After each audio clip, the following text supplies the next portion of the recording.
Buongiorno e benvenuti alla quarta edizione del Festival Internazionale dell'Economia. National Festival of Economics. Thank you. A big round of applause. And let's begin this fourth edition. Scientific research, informal but rigorous dissemination, pluralism of ideas, freedom from political and economic conditioning. These are ingredients that have always been part of this edition. The International Festival of Economics is supported by Editore LATERZA, Fondazione Collegio Carlo Albergo, and the Torino Local Committee with the scientific direction of Professor Tito Boeri. Today we begin these 4 days of dialogues, exchange of ideas devoted to a very hot topic, the new generations in the world, at a time when the drop in natality and the increase of youth malaise are changing the rules of the game. We read it on all newspapers, we hear it from all the voices that we hear. More and more young people are excluded from the world of study and work. The difficulties of this transition are turn into lack of satisfaction, isolation, and abandonment. The causes are many, and we need solutions. We need inclusion, investments, and a more open view. Now, here in June, in Turin, these 4 days, we will discuss all these topics together with economists, sociologists, psychologists, and all the protagonists of change. Now it's time to officially start the works with the institutional welcome of the promoters of the festival, and then we'll delve deep into the heart of the festival together with two authoritative voices of world economics, the Nobel laureates, DARON ACEMOGLU and CRISTOPHER PISSARIDES. As you can see here, the stage is a little smaller for logistical regions, but this doesn't mean that the event is any less prestigious. I will invite our guests one by one. Let's begin from the Mayor, Sindaco Lorusso, Mayor of Turin. Good afternoon. First of all, the event is becoming larger and larger, more and more structured. And this year, we believe that the title, the topic of the festival is very topical. We're talking about young people in the right way. I think that this is the mission of public administration, listening and including. And don't you agree? Well, first of all, welcome to you all. Welcome to all of you. In our city, we are very happy to start this edition of the International Festival of Economics in this wonderful theatre, the Theatre Carignano, which has a lot of history behind it, the history of our country. We are going to have many open discussions right now, and this is one of the most important things that we can do, circulating ideas freely and allowing people to exchange ideas and discuss the big topics of contemporary times. I would really like to thank all those who had the idea and who have made all of this possible. Thank you to all those who worked in the previous months to organize perfectly these 4 days of festival. Thank you to all the volunteers as well who will make all of this possible.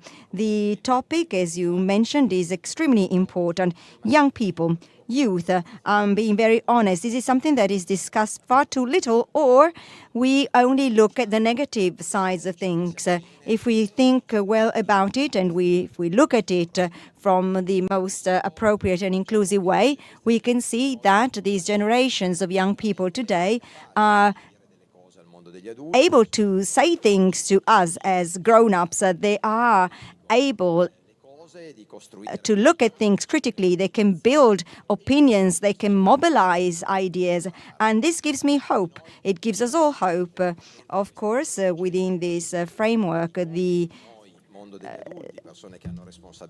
topic of how we as adults, as people with certain responsibilities will intervene, will work, now that will make the difference. And also, we need to keep in mind that we are here to give young people the opportunity to grow. Thank you. Enjoy the festival. Long live the Festival of Economics and also Turin. Now let's move on to the Regional Councillor for Budget and Productive Activities, Andrea Tronzano. Thank you very much for joining me here on stage. Councillor, we have learned that economics is not a bad word. In fact, it is the word that gives society the opportunity to grow in an inclusive way as well. And the regional authority has a very important role because it can support the growth of the economic fabric of a territory. How do you go about this, and how are you going to use the messages that will come out of this festival? Well, first of all, thank you to all the organizers, and thank you to all the people who we have here in the room, prestigious guests. This is something that makes us proud as a region. Now, I would like to use a few keywords. Technology. Where there's technology, there's development. Training. Where there's training, there's progress. Dialogue, because where there's dialogue, there's a civilization. And I think that these are the key ingredients that the region is trying to leverage on. It is our role as programming institutions in order to give young people the future that they deserve. And so we want them to be able to choose to stay where they were born. I think that this is our mission, our task. It's not easy, but if we think of higher productivity sectors such as the technological one or micro technology, well, I am confident that wages will increase in those sectors and therefore young people will choose to stay here. Long live Piedmont and Turin. Thank you very much. Thank you, Councillor. Now, we are moving fast, so I kindly invite up here all those who make this festival possible. Pietro Garibaldi, the president of TOLC, the Turin Local Committee. Welcome, Professor Garibaldi. We've heard the institutions. We heard two institutions that are part of TOLC, but there are many, many others who are part of the successful experiment, an attempt to enlarge our cultural horizons. Well, welcome to you all, and thank you for being here. I'm here representing TOLC. TOLC, this is a new institution. It was created for the festival together with our friend Baretti, with whom we created this Turin Local Committee. This is the committee that, together with Collegio Carlo Alberto, hosts the festival. We have now reached its 4th edition. This is all possible because in Turin these things work. So our committee involves all the most important institutions of Turin that work on collective training events. This is a very important heritage of the city. It is our wealth.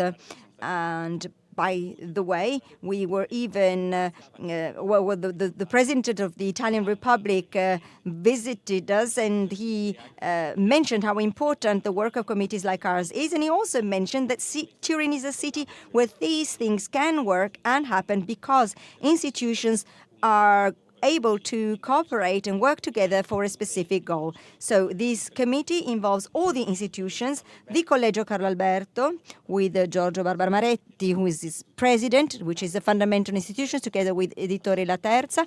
They both make sure that this festival works, but within TOLC we have, of course, the pillars of local institutions, the region, the municipality, the Bank Foundation, Compagnia di San Paolo, Fondazione CRT. We have here the new president for the first year, and so it's great to have them here. All the universities, both the University of Turin, and I am a professor there, but also the Polytechnic of Turin, the Chamber of Commerce. We have both the Chamber of Commerce and Union Camere Piemonte, the Industrial Union and Lega Coop. And so this is a committee that puts together all these stakeholders. Now, the festival involves many more institutions and bodies. You see the logos on our publications. We have institutional partners, a very high value, such as the Office of the European Parliament in Italy, the Italian representation of the European Commission. Also, we have Cassa Depositi e Prestiti, which, by the way, was founded in Turin. And then we also have the contribution of our sponsors, and it's very important to mention them as well. The main partner, the main sponsor, Intesa San Paolo, but it's not the only one, but thank you to Intesa San Paolo. But then we have ABI, Reale Mutua, and other sponsors like Ernst & Young and Pedersoli Gattai. The role of media is essential. We can't forget media. We have La Stampa, who played a very important role as media partner, but we also have the RAI here with the site RAI Radio 1, Radio 3 and News 24. We also have a social partner, Save the Children.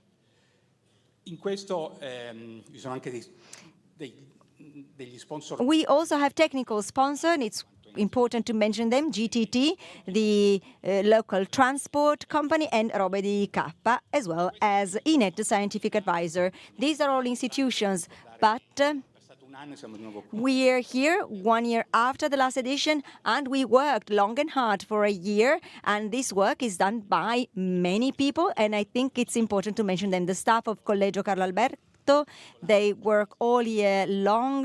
In particular, I would like to thank Paolo Campolonghi, Managing Director, and Chiaro Guido, and Florence Clochard, who are essential. We couldn't do anything without them. Also, thank you to the colleagues from LATERZA. We have a real partnership, and it's important to mention Rossano Sano di Trapani. Sorry for this long list, but I think it's very, very important. Thank you all for making all of this possible. Thank you. Grazie. Thank you very much. Okay. No, ma se vuoi dire qualcos'altro. Did you want to add anything else? I'm very, very happy. Of course I'm happy. Thank you for being here.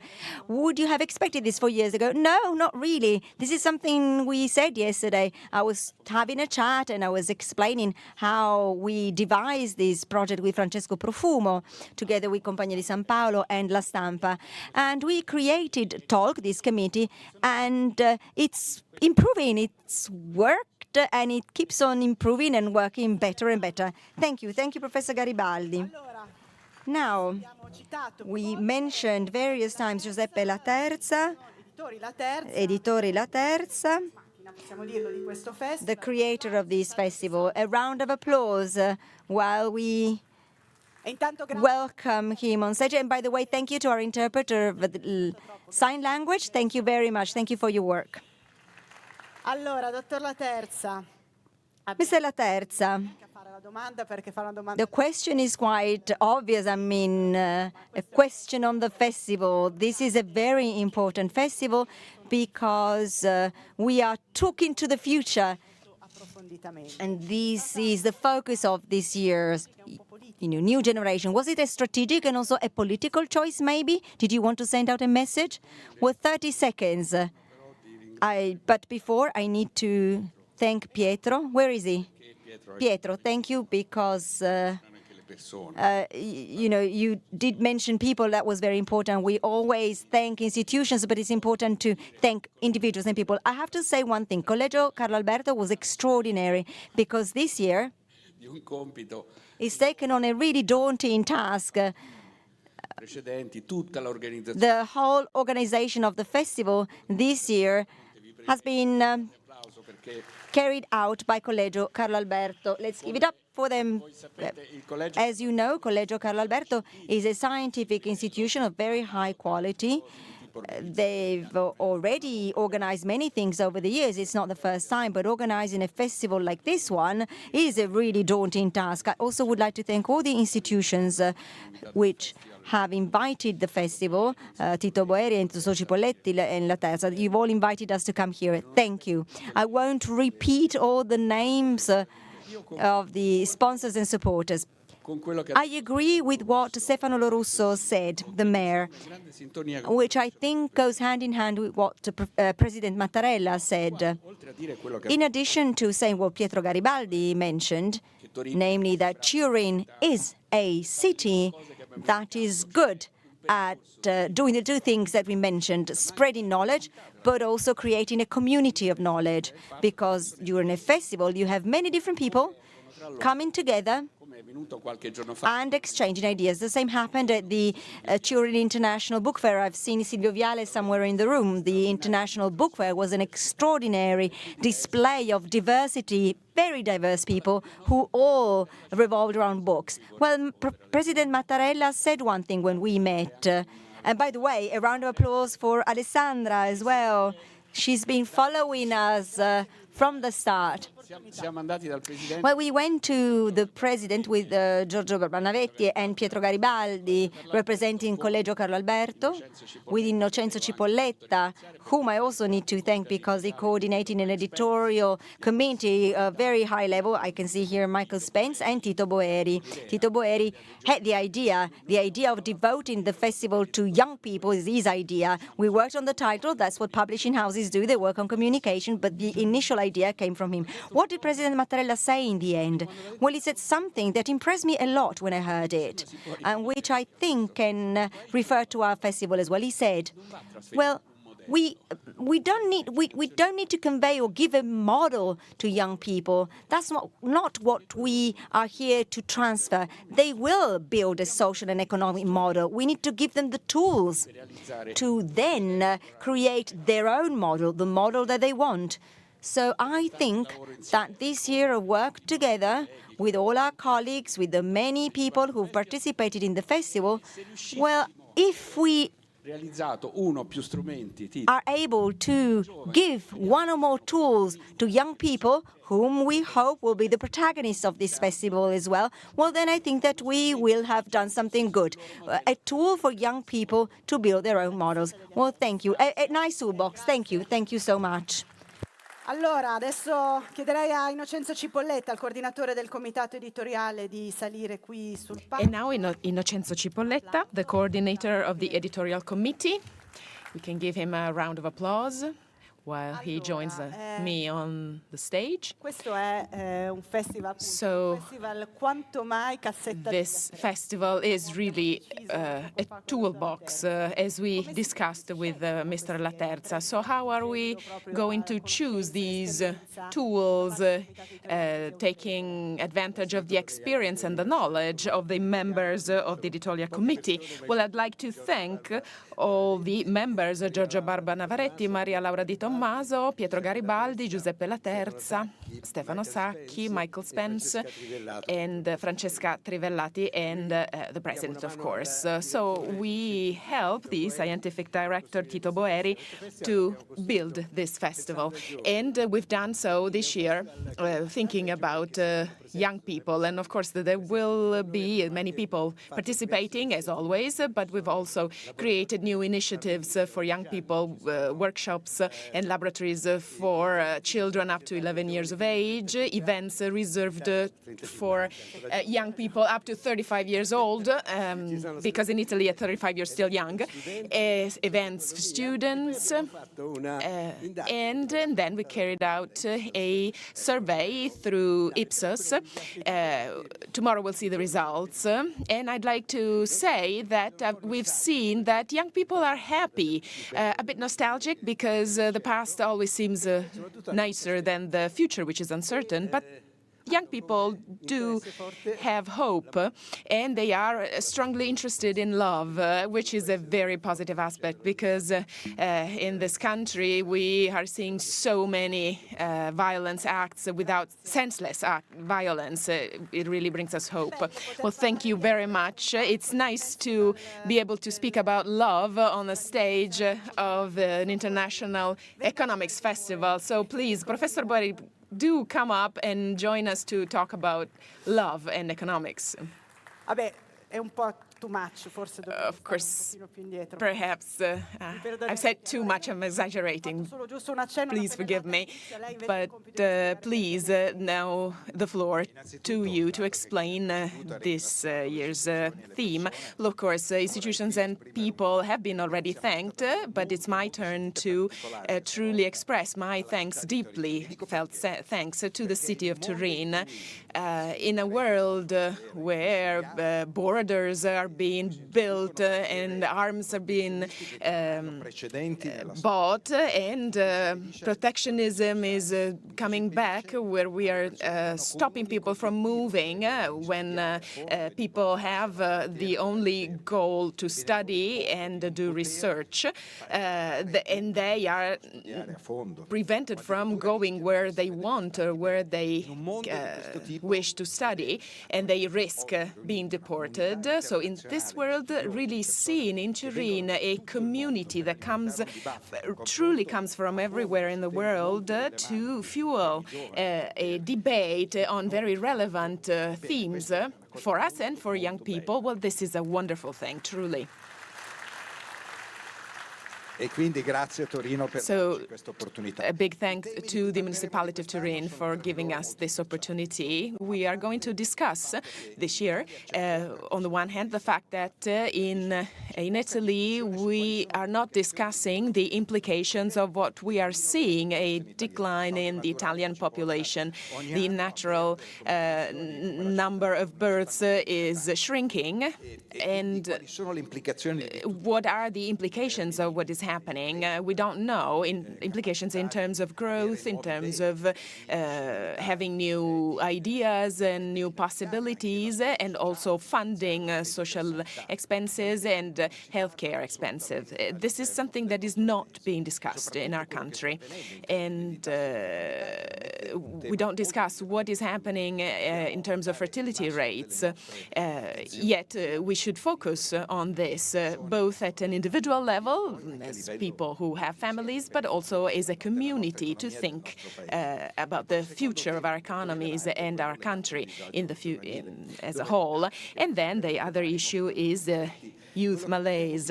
In the last decade, we've been seeing a change in the age profile of psychological distress. This is being confirmed. In the past, this malaise tended to be quite low for teenagers and young people, and then it would increase with age until reaching the so-called midlife crisis around 50 years of age, and then it would drop. Today, the situation is very different. Now malaise levels are very high for teenagers and young people, and then it tends to drop. So we need to question why. And here the contribution of economists will be important, but because, of course, we are going to also analyze all the aspects of anxieties and uncertainty about one's future, and this has an impact on careers and the job market. And young people are concerned about their possibility to work and create a family and buy houses, etc. But then we also have other aspects and factors, difficulties in social interaction in the age of smartphones. And here we will hear from psychologists like Massimo Recalcati, who is here with us. And in about 1 hour and a half, right here, we'll discuss these very issues. We will hear from many other speakers, and we will try and give the floor to the young people who are involved and make up about 40% of our audience.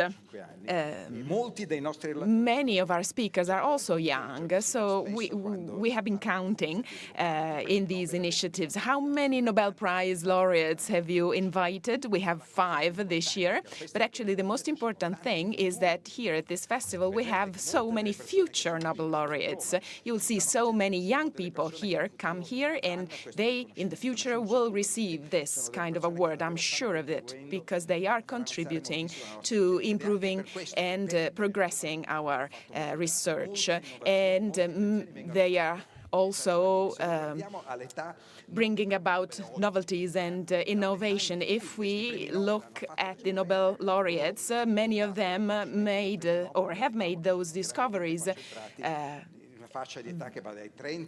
at a young age, between 30 and 40 years of age maximum. So these young people are those who truly enrich our festival, and they will participate in large numbers this year as well. So demographic awareness and attention to young people malaise are the 2 most important aspects, and they're also linked. There's nothing unavoidable at a demographic level. Of course, things can change and the situation evolves, and we might go back to a situation of a higher fertility rate and rising ones, for example. But much will depend on our approach to these aspects and how situations and institutions will be able to change at various levels, family policies, cost for families, what we'll be able to do to help young people get into the job market, to grant them career perspectives. So all these kinds of changes in our approach will make a difference. So I really expect these 4 days with so many events, it'll be sort of a tour de force, through all these events, more than 100 in Turin. I think I expect them to give us important indications and suggestions for the future. Well, thank you. We will have many schools participating, not all from the Piedmont region. Actually, there are many from the rest of Italy, right? Yes, indeed. We have organized events in schools in our region to prepare, to get ready for the festival. Even middle schools have participated and given their contribution to prepare this festival. But tomorrow we will have an award ceremony for schools participating in the Concorso Economia, where students wrote essays about economics, and so the winners will be invited tomorrow to receive their awards. I believe it's very important to pay attention to schools in this way. Of course, I'd like to thank all the students participating, their families, and the teachers for their efforts. Well, very well. Please come join me this way, because we need to bring on stage all the chairs for our guests. This year we have a smaller space, but ideas are still very heavy and occupy a lot of space. So I will leave you on stage alone. And here we have DARON ACEMOGLU and CRISTOPHER PISSARIDES, both Nobel laureates.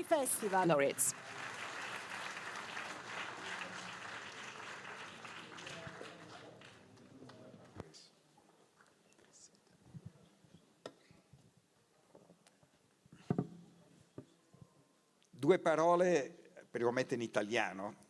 So I'll say a few words in Italian just to explain why we decided to start with today's topic, and to explain how this topic is linked to last year's works of the festival. If you remember, we discussed the impact of AI on our society and our economies. And from that very deep discussion, we had seen 2 different visions. An optimistic one on what AI can do for our societies. We talked about income, the possibility to have more income and free up time for activities other than work. AI can give us the possibility to improve the quality of work. So take away some tasks that are not very much or well liked, and enable us to focus our time and our attention on tasks that are better liked. And then this technology gives opportunities to people with low qualifications, unlike other kinds of technologies. For once, this technology actually puts many highly qualified professions into discussions. And as a teacher and a professor, I can say that I share some of the concern in terms of how can AI disrupt my profession. So this was the optimistic vision on AI. But on the other side, there was also a pessimistic view on this, linked to the fact we have security and cybersecurity issues linked to AI. You don't have the so I can say this in. You are telling secrets from me. No. I thought you had the translation with you. I was asked to speak Italian in the first part, so that's why. But I can repeat very quickly for you, if you don't mind. Scusatemi, ma gli ripeto, altrimenti mentre trovano la traduzione.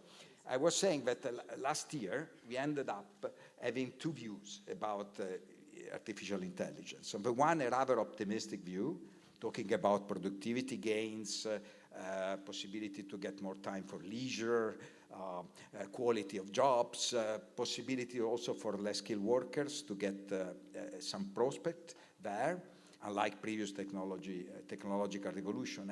On the other hand, instead, a pessimistic view, and this is what I was talking about when we got interrupted. So the fact that cybersecurity, issues related to democracy, and many other displacement of workers, and so on, and also directions and machines that could, in a way, become more and more important to some extent in the future. So that was a bit the conclusion of that edition of the festival, two different views in this respect. And that clearly, we also discussed that what is going to happen, whether we go in one direction rather than the other, will very much depend on the use that especially young generation will make of the new technology. So this brings to the topic that we are going to discuss now. And we have two clearly a person who can tell us a lot about it and can provide really very important insights. On the one hand, DARON ACEMOGLU, who can tell us about whether this evolution of technology can be somewhat adjusted. So technology is not something immanent that happens without human beings interacting with technology.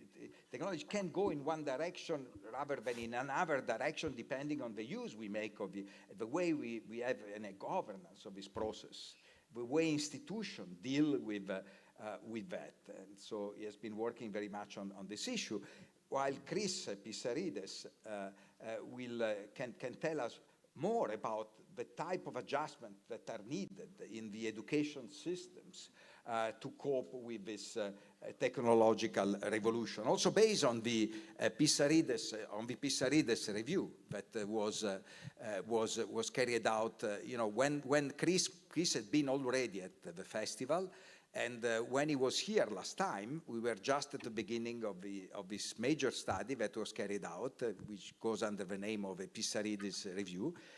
Now there is a report of about 200 pages discussing what are the implications of technological change for the design of education systems, for lifelong learning, and so on and so forth. So, I don't think I need to say much about the biography of these two frontier scientists. Daron received the Nobel Prize in Economics this year for his studies on the interaction between growth and institutions. And Chris was awarded of the Nobel Prize in 2010 for having contributed I think a very important framework to analyze what happens in labor market with friction, and it is a workhorse framework that everybody who is dealing with labor market has to use. So it's something that really shaped the formation of many generation of scholars of a field, and was also very important in providing policy perspective. So I would like to start with Daron, if you allow me. Daron, thank you so much for being with us today. I know that for you, I think, I know that you tried very hard to be in person here, and it was not possible because of travel complications. And I also know that for you, it should be very early in the morning. I don't dare asking you what time is it, because I think it's likely to be something that is not decent for us to ask you to be there, but you're so kind to be with us in any event. So what I would like to ask you is, indeed, as in your book, Power and Progress, you have been discussing extensively the political economy of technological change. What type of mechanism can be put in motion that could deliver an outcome which is closer to the utopian one rather than the dystopian one that I was in a way describing before? So, Daron, yeah, well, thank you, Tito. Thank you so much. And let's say slightly optimistic rather than utopian, but Yes, absolutely. I think this is a central question for me. Since this session is about jobs and youth, I think the situation right now is particularly dire for young people. Essentially, there are two broad career paths for young people throughout the industrialized world. One, was through the job market before college or after a 2-year degree, where one gets into some firms where there is training possibilities and career advancement possibilities, or people acquire some specialized expertise in a particular field, ranging from engineering to business to law, medicine, and then of course the possibilities that those would open up. Digital technologies did a lot to automate the first types of jobs over the last 30 years, and I think that's led to lower rates of employment and lower rates of career advancement for workers across the industrialized world. And now I think there is a danger that both the institutional changes that we are witnessing, the undoing of globalization, all the sort of new rules for what sort of rules and institutions are going to guide international transactions are going to have an impact on these more high-skilled jobs. But more importantly, I think AI is intending to automate some of those higher higher paid jobs as well. So I think you know people who are seeking entry-level jobs would have a lot of reasons to be concerned about what the future might hold, regardless of which sector they are intending to work in. And my argument throughout has been that in the current debates, we are adopting too narrow a perspective on what AI can deliver and what we can aspire to do for the job market with the help of artificial intelligence tools. Put simply, artificial intelligence is an information technology, meaning that it is a technology that's about processing, manipulation, and presentation of information. Today, you might think information is abundant because everything you want and lots of things you don't want are on the internet. But actually, useful information is scarce, meaning that if you have a need for information that's going to amplify your expertise or enable you to apply your knowledge to new fields, enable you to perform more sophisticated new tasks, that sort of information cannot be reached in a timely manner. If you're an electrician, you are dealing with a new trouble, or you have to repair some equipment that you haven't seen before, or you have to deal with myriad new problems that are going to emerge with the new electricity grid, there is no way that you can build that knowledge on the information available on the internet. The only path for you is to get training and experience, and that's how you can sort of learn how to deal with these new equipment. And I think much better information technology, potentially building on AI, could be a big help. First of all, it could lead to a much faster process of training for workers online and offline. But more importantly, it can also provide real-time help to enable workers of all sorts of skills and backgrounds to boost their expertise, whether they work on the factory floor or in offices. This is the more optimistic scenario that Tito was mentioning, using AI in a human complementary, or what I have called pro-worker way. This is, by the way, not a new aspiration. One of the leaders of digital technologies of the past, J.C.R. Licklider, who deserves the title of grandfather of the internet because the first designs of the internet were based very closely on his ideas when they were built at DARPA, wrote a paper 65 years ago where he argued this was something that was going to happen very soon on the basis of what he called coupling of the human mind and computers.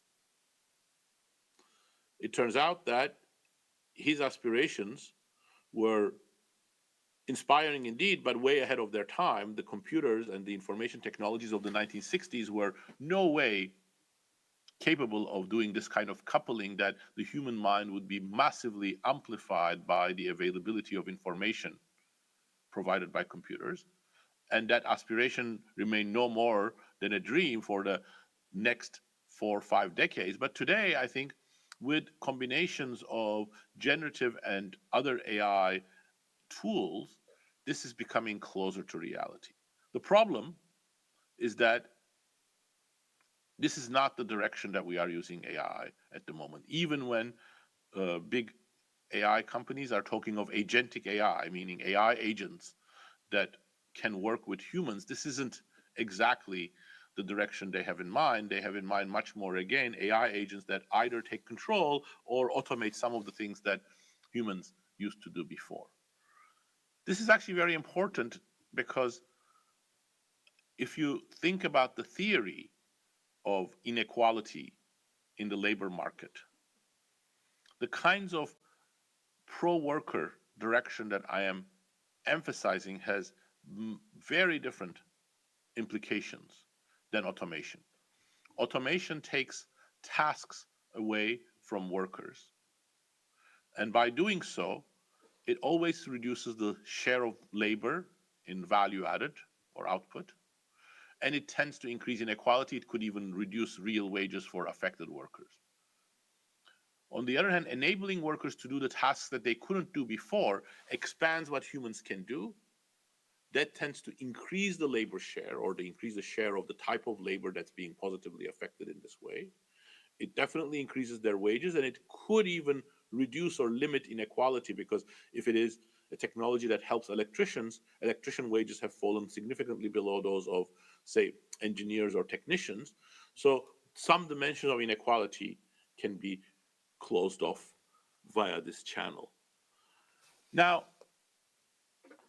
the most important lesson, therefore, that I want to underscore is that there is a technically feasible and socially desirable direction of AI, but it is distinct from the current one that we are pursuing. So the question that would naturally be asked by any economist is, well, if something is socially desirable, it's productive, it's feasible, it has a variety of benefits in terms of expanding what humans can do, improving productivity, why is it that companies aren't doing them by themselves? Why do we need to sit in Torino or in other places and talk about this thing? Just let the market take care of it. And the issue is that when it comes to innovation, especially to direction of innovation, there is no guarantee that the market will do the right thing. The direction of innovation is all about externalities. Who gets the benefits, who bears the costs? And the current direction of AI is being led by a handful of companies that have both economic and ideological reasons for ignoring this direction. Economically, they have a business model that builds on 2 pillars. One is making money from digital ads, like Google, Facebook, and other platforms are doing. The second is bundling certain AI products and tools into software services, just like IBM used to do, Oracle does, or Microsoft does. And those work much better, and there is a track record of these companies to do that with automation tools that are then used by companies to cut costs or limit the involvement of labor. So economically, creating new tasks hasn't been one that's been easy to monetize, and it hasn't been part of the agenda of the tech companies, so it tends to be overlooked. But ideological reasons may be even more important here. The tech industry over the last 4 decades has been mesmerized by dreams of sidelining humans, creating artificial general intelligence or superintelligence, and this makes the most influential companies overlook the possibility of doing something more mundane, helping workers, and they strive for things like AGI, which, we can debate whether it's feasible or not, I think it's certainly not feasible within the next 10 years. But even if it were, its benefits are quite debatable for humanity, whereas trying to make workers more productive, increasing wages, creating better job opportunities, and reducing inequality in the process would be much more directly useful in the short run. So this is part of the reason why I think it is important to have debates like this, and it is important to sort of try to change the narrative from artificial general intelligence and the amazing gifts that AI will give if we just leave it alone, to this path of how can we regulate, how can we change the direction of AI so that it is more pro-worker, it is more in the service of our societal aims. Thank you. Thank you so much, Daron. Clearly, one question that I would like to ask you, but first we will deal with the other issue is related to the role that the competition policies can have in this context, given that clearly the way technologically are oriented, the direction are, as you were saying, related to a handful of firms driving technology advances at this stage. But before we go to this question, let's instead address the other issue that came out from the previous edition of the festival, and it seems so important. So supposing that we do not affect the direction of the technologically advances, what should education systems, labor market institutions do to make sure that the most adverse outcomes related to AI do not materialize? And this is the question that I would like to ask Chris, and I think the report that has your name, so the Pissarides review can tell us a lot about it. Okay, thank you very much, Tito, and very interested to hear what Daron was saying. Last time I spoke about these things at the LSE, in fact, with London School of Economics. There were students present who said to me, oh, last time we heard you speak about AI, you were far more optimistic than you are now, and I think I can say the same about Daron now.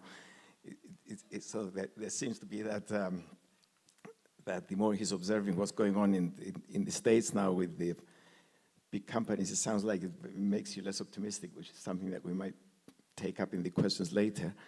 Of course, you had the misfortune to live for 4 months now under the Donald Trump presidency, and I don't know if that has any impact on making you less optimistic, but let's take that up later. What I'm going to talk about now is something much more basic. Whenever I go to talk about AI and new technologies, one question that I'm always asked is that if we are young people or if we have children who are coming up to school, what should they do? You know, like, in fact, you just heard, you know, one of the leading experts on AI. If you have children that you're about to advise how to go into high school, how to specialize in college and to university, what would you advise them to do following what you just heard? And we thought to approach that question, we should look at what employers are looking for and listen to the tech people in what techniques would be needed in the world of AI. So what we did in our review was to get millions and millions of job ads in Britain. In fact, every job ad that came up through the internet from 2016 to the current period, and see what employers are looking for. Now, there's no doubt that there's no doubt that technologies in general change what employers, what skills employers are looking for. AI is no exception. In fact, AI is different what we observed in the past. You know, if we go back to the first industrial revolution in Britain, for example, around 1800, the industrialization brought jobs that require less skill than before.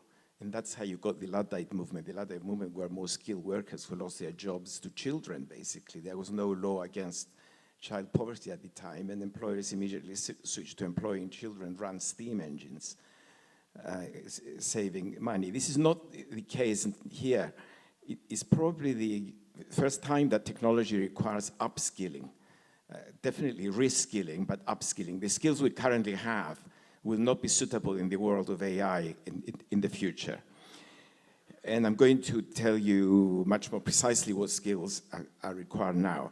Now, before I do that, however, one thing that we shouldn't forget is that although AI technologies will need people able to work with STEM, basically science subjects and mathematics, and especially to know how to understand and use data and extract information from it, what you just heard, in fact, from Daron, there will be many jobs, in fact, more than the jobs using AI, that will require old-fashioned skills. These are the jobs that will not be changed much by AI, and they mainly involve the provision of person-to-person services, like nursing care. Our population is aging, we're going to need more of that. Hospitality, we're getting richer, so we want to spend more time in restaurants and traveling and hotels and all that. Personal traders, personal trainers, or walking the dog, which is being professionalized now, in fact, at least where I live. So don't believe the tech people when they tell you learn coding and engineering to survive as AI is coming along. Some of you will do very well by learning it. In fact, my son, I'm advising my son to do that because he's so keen on coding. There he's listening now. So I better not say don't learn it, otherwise I'm a dead man tonight. But the majority will not need to know it. So there it is. Some of you will need to learn it. Some of your children will need to learn it, but not most of you. Unfortunately, we will always need lawyers, and most of them for a very long period to come, they will be carrying briefcases full of papers. Now, when we looked at skills needs in Britain since 2016, we studied millions of online job ads, and we found the skills required by employers in the following importance. First, ability to communicate well with colleagues and customers. Second, to possess managerial abilities. Then, to promote and manage client services and ability to keep a client base. Be assertive, focused on solutions, not reciting alternatives. Learn how to study and understand data. Be able to sell the firm's product. Possess engineering skills. Be able to provide efficient food services. Those are in sequence of importance, engineering and providing food services, which means home deliveries and all that, come way down. And some of these, of course, are due to AI developments, like data analytics, engineering, food services, selling on the internet. But the others are about empathy, ability to promote person-to-person services, and maintain good relations with customers and others involved with the firm. Now, maybe you people here are not a representative sample of the population, obviously. You will not be excited to hear that a lot of jobs will be in the care sector, in health and hospitality, but you're not a typical cross-section of young people. I thought I would be addressing students, actually, when I added that. Of the students only, I mean, of young people coming out of school. Don't dismiss sectors like health and hospitality. 100 years ago, you would probably not have been excited to hear that there would be many jobs populating assembly lines of electrical appliances. But about a third of the working population did exactly that. So if we are concerned about employment in society as a whole, we need to pay attention to those skills as well. Let me now switch to the new digital skills focused on data analysis and programming and understanding AI, which you might be more excited about. These are the things the high-tech people are talking about. For these skills, we need to adapt our education and training systems. And how do we do that? First, education. Of course, each country should teach its own history, cultural identity, and language. Hopefully here in Europe, we'll talk more about the European context rather than our own country. But it is also important to talk about our own countries. But STEM subjects are universal and necessary. How much STEM do we teach? Some talented people that will go into research and develop the technologies will specialize in them.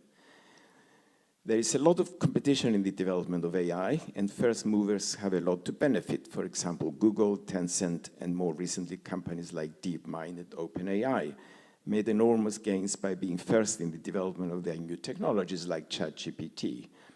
But more generally, we need more people with knowledge of STEM subjects who will understand data analytics, but not super specialists who will develop the technologies.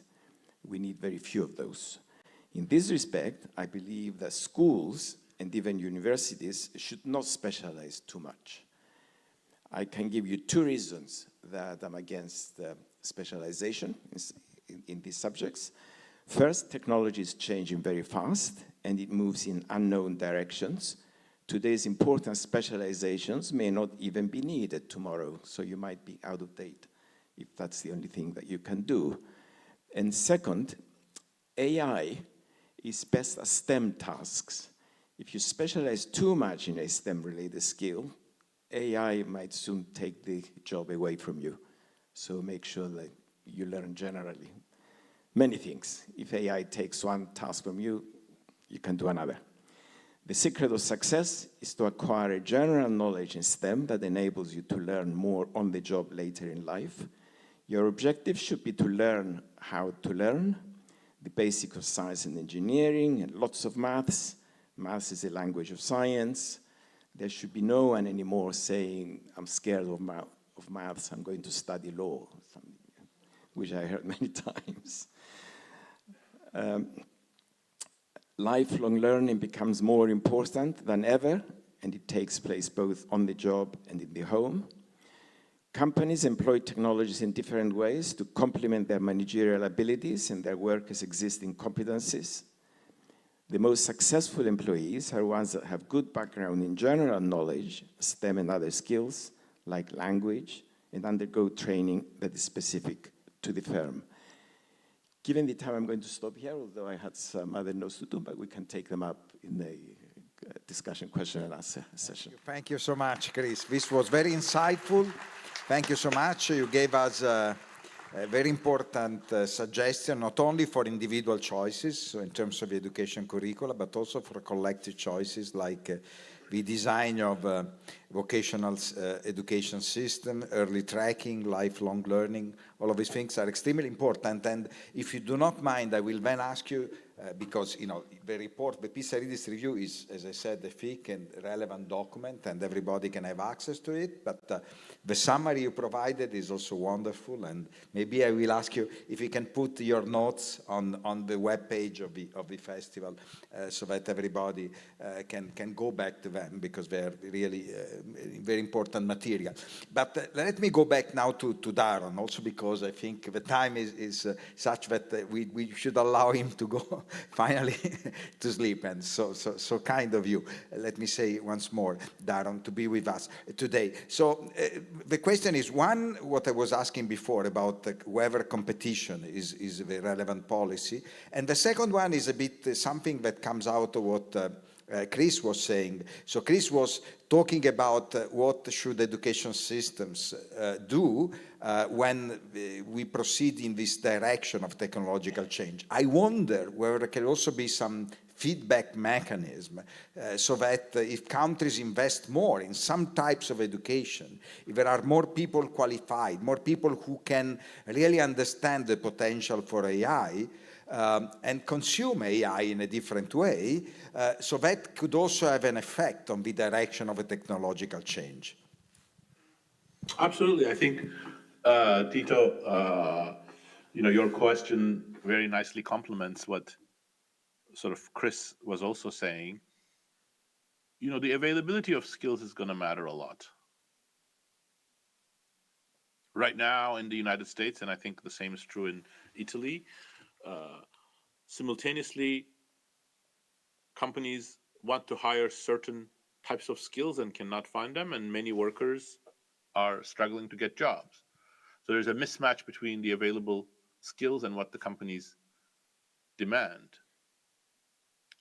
I think in this respect, we really have to pay attention to what the future of technology will be in designing new curricula and thinking about both secondary schooling and higher schooling.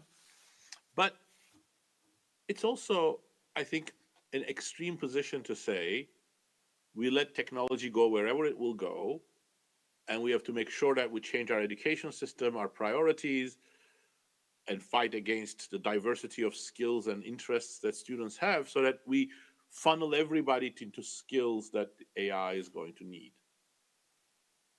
This is, again, a reason for thinking that the malleability of the direction of AI is an advantage for us. We can meet halfway. We don't need to turn everybody into something that people who can work with the current direction of AI. We can see how AI can be designed in a way that helps different types of workers with different backgrounds. And that's why I try to give examples from nurses, educators, electricians, plumbers. I don't think it would be a happy world in which we try to eliminate all sorts of jobs and all sorts of skills, because that's not what AI needs. And I think what AI needs in its current path is also confusing. I completely agree with Chris that many specialized areas may be at the crosshairs of AI, so it would be a mistake for young people to put all of their eggs in one basket. So yes, too much specialization is bad. But on the other hand, if you look at the current technologies that are being developed, they're going to be jack of all trades. So they're going to be most effective in entry-level jobs in which people don't have specialized expertise. So there are these two things that go against each other.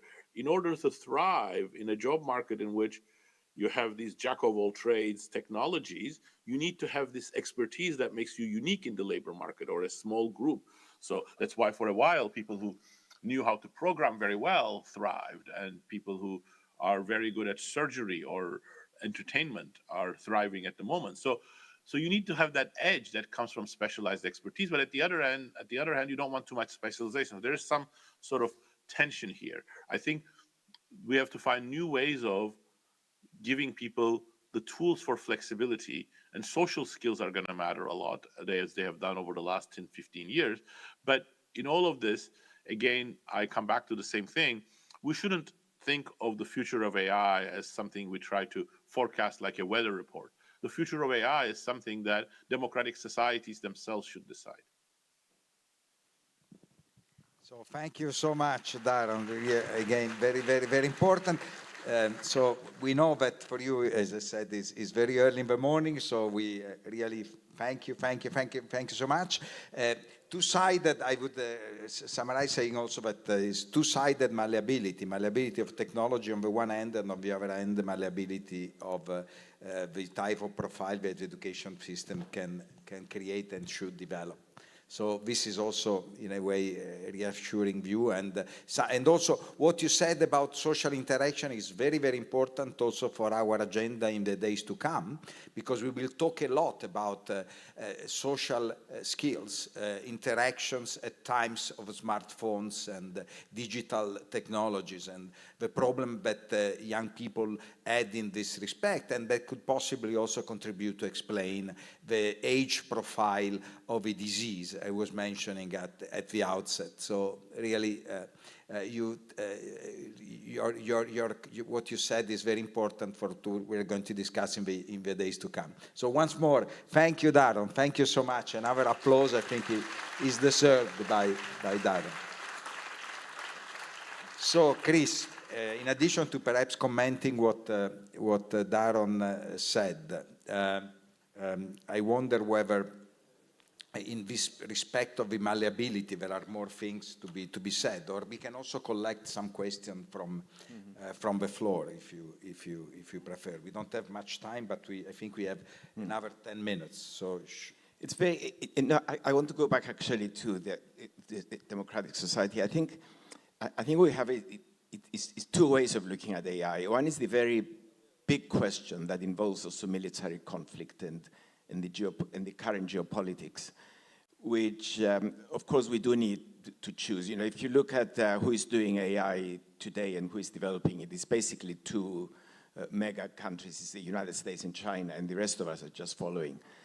And And that's one issue, and that's very important to control that. But it's not what we're doing here in a sense. I think we shouldn't confuse the two in that, I mean, if AI is used to make even more lethal military weapons than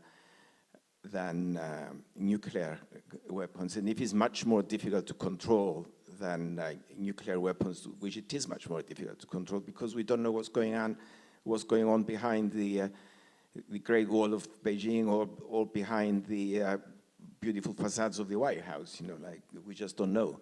Whereas with nuclear weapons, we do know what's going on because we can observe them with satellites where they're stationed and how they're used. And it's quite remarkable how successful we've been in limiting the proliferation of nuclear weapons, but we're not having similar success on AI. That's one thing that is democratic choice. And I think about that, I'm not as pessimistic as Daron was sounding just now.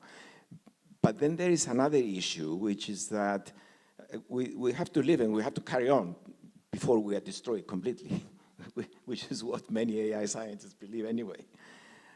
And what do we do? You know, I mean, we have children that need to be given some direction from us working in this area as to what they're going to study. And if you look at that, it's not that pessimistic. You know, I mean, learn general skills, be more focused on science and mathematics, and don't be scared of anything scientific. Don't be scared to grab a mobile phone and do your business on that, or learn the basics of Python or whatever they call them these days, which I don't even know other than the names. And you'll be doing well. But you know, I mean, I should just point out on the bigger question, at least two of the leading AI scientists, this is Stuart Russell and Jeff Hinton.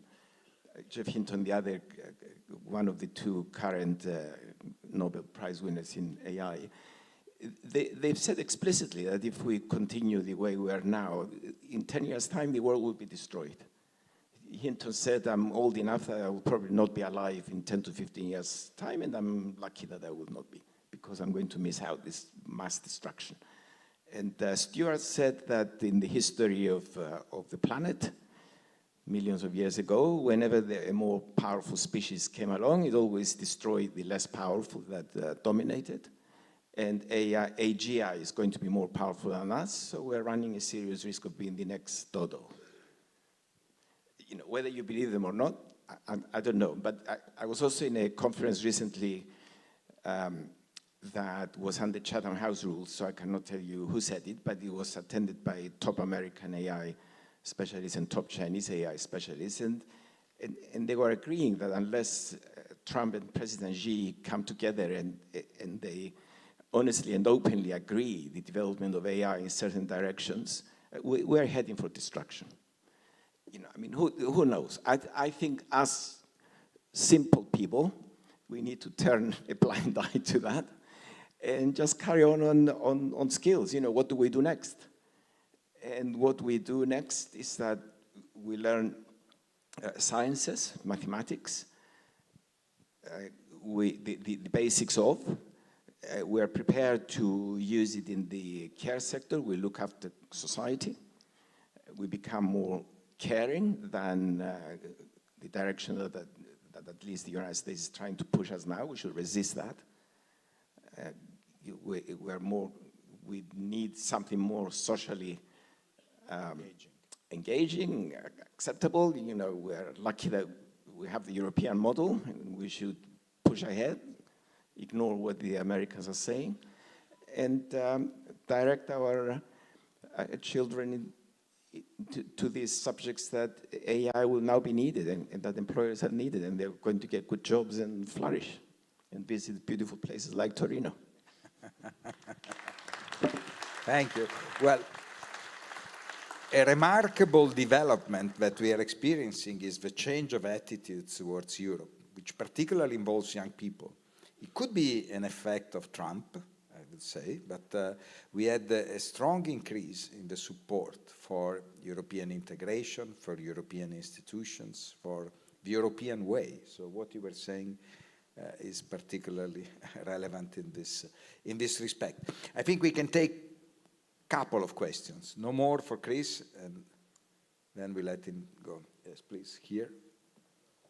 Oh, yes, I should have come a bit earlier, I would have to say, but still. I'm Alessandro. I have a question to link AI with the young generation, which is the theme of this year. Don't you think that AI should be treated more from an existential and philosophical perspective, not just technology transformation per se? And I'm saying that because this is giving the chance to the future generation to shape how the role of the human beings will be with this monumental change.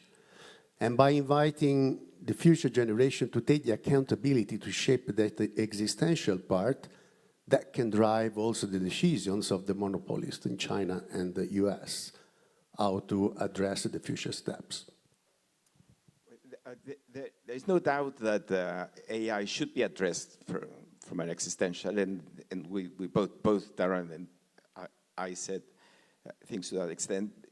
But we shouldn't ignore the other aspect, the aspect of specializations. What do we do? How do we prepare that we are? And hope for the best. But as democratic citizens, we should obviously make sure we elect politicians that will push us in that direction. That's how democracy has always worked.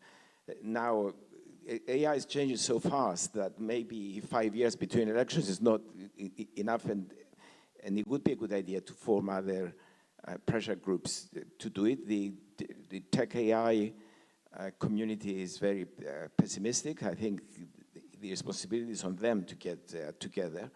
You know, the way OpenAI is competing with Google DeepMind in the UK and with DeepSeek in China, in Hangzhou, is not the best way to go about it, and I think they should be getting together. You know, like when I read books about history and philosophy and all that, my most kind of optimistic way is that there is never an occasion where a species self-destructed in the history of the Earth, despite what Stuart Russell is saying, that in the history of the Earth, whenever a more powerful species came on, it eliminated the less powerful one, you know, think Homo sapiens and Neanderthals, for example. But Homo sapiens wasn't the creation of the Neanderthals. They just appeared. Whereas AGI will be the creation of us. So I'm optimistic from that point of view. You know, there isn't, you know, the dinosaurs didn't self-destruct. A star came up and then destroyed them. And so I don't think we're going to do it somehow, but we should be careful. Good to know. Thank you. Elsa. Okay, maybe it's in your report, which I will read with interest. But let's imagine that you had the power to establish 3 international rules about AI. What would you do?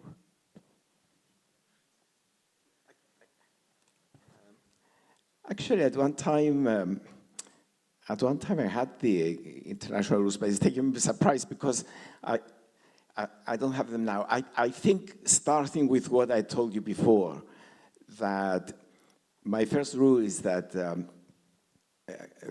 current and future developments of AI should be negotiated, if you like, between the leader of China and the leader of the United States.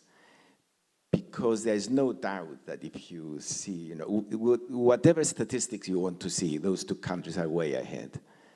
Especially the US actually is way ahead, China as well, but China is close and there's a big gap that Europe follows behind. So that's number 1.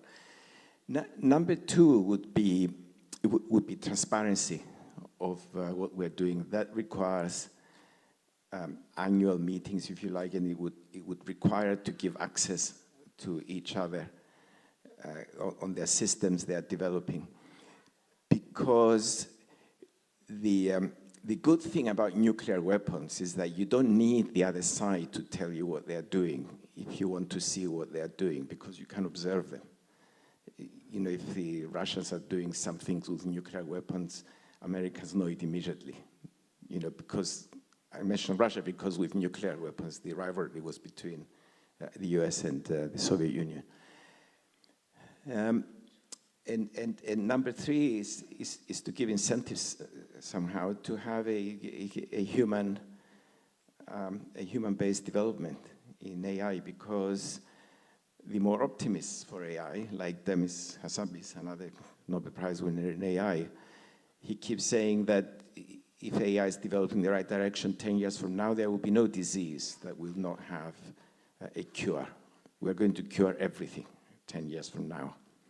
He said it recently in a speech. But that needs, you need to send your best minds not to develop lethal weapons to outperform the Chinese or the Americans, but to develop in a way that you will deal with disease. To his credit, that's why he got his Nobel Prize, by working on protein, on the structure of proteins, and that's what he wants to do. But that would be my number three. 5 minutes. 5 minutes to come up with three solutions to the world's problems. Brave in answering such a difficult question. Joel. So, Chris, I want to come back to what you said earlier about no species ever self-destructing as far as we know in history. There's something else that's novel about AI that I find very few precedents in the economic history of technology. And that is normally when people come up with a radical innovation, they're way overly optimistic about its effect, right? They're trying to sell it as the end of poverty and immortality and the end of diseases. Most of that is obviously hype, but people tend to push their inventions. With AI, we observe this odd phenomenon that many of the people who have created it are now worried that it will in some way destroy humanity. We're never quite told how that will happen, but there are these sort of somewhat vague dangers that AI poses on us. So let me make a suggestion of why that would be the case. What evolutionary theory suggests is that species have an incredible capability for adaptation if the environment does not change too fast. And in fact, if you look at the history of technology, that is the case. We know new inventions come around, steam engine, printing press, and everything else.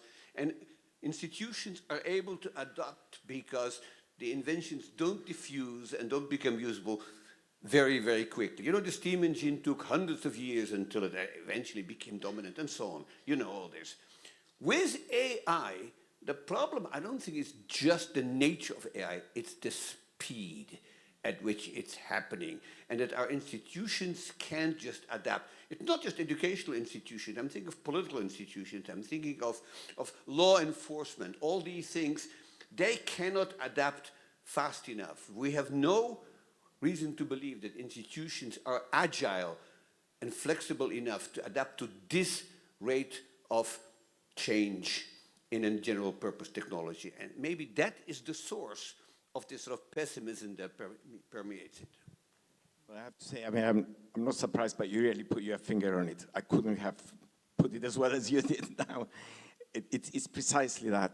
It's the speed that is scary, and it relates a little bit to what I said before, you know, don't go and learn all these specialized skills now, because next thing you know, the technology has changed and you've been left behind. That don't let the AI specialists develop it in ways that the politicians don't have any influence. You're absolutely right. It's the fastest developing technology. You can see in the small things. How long did it take ChatGPT to acquire 1 million users, for example? A few hours, a few days, that's it. Up to the AI technologies, the fastest technology that was adopted was stent for coronaries, which took 7 years. And people thought it was astonishing, 7 years between invention and commercial use. And then AI comes along and it's a matter of days. You know, people now use the Chinese version, DeepSeek, which a year ago was unknown? Was it discovered more than a year ago? So you're absolutely right, and I look forward to hearing more from you. When it comes to economy history, who else would I turn to? You know?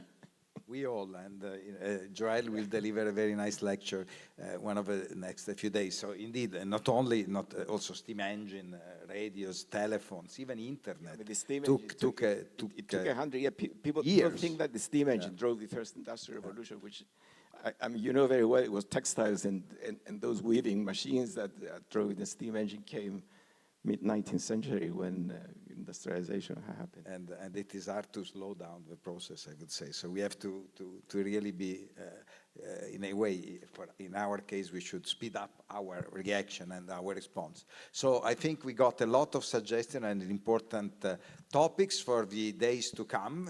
Also, you said before about STEM education is very important, and we will talk a lot about that. And also the gender bias that exists in acquiring STEM education will be a topic that will be addressed in the future days of the festival. So I think we got a very nice introduction to the days to follow, and I hope that you will. There are so many events taking place, some simultaneously, and I'm afraid, but you will be able then to follow them by getting to the website of the Festival Internazionale dell'Economia. So once more, thank you so much, Chris, for your very insightful lecture.